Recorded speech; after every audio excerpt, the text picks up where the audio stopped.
It's the number that for some finally confirms the US is in a recession. Or does it? The economy shrank just under 1% in the last 3 months, on top of another contraction in the quarter before that, meeting one definition of a recession. But inevitably, in the most polarised political climate on record, where it's increasingly difficult to agree on the most basic objective facts, it's also hard to agree on whether those numbers represent a recession.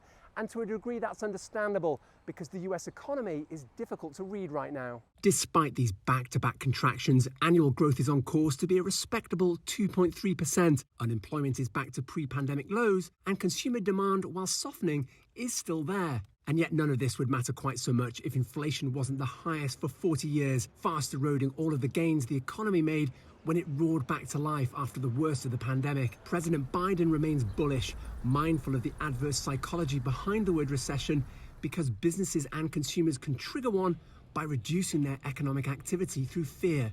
The Inflation Reduction Act will add another $370 billion in clean energy tax credits in reconciliation, including incentives to accelerate domestic production of solar panels, wind turbines, batteries, and critical materials processing.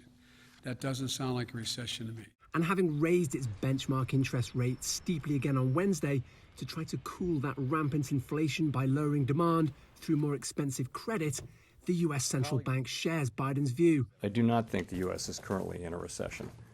And the reason is there are just too many areas of the economy that are performing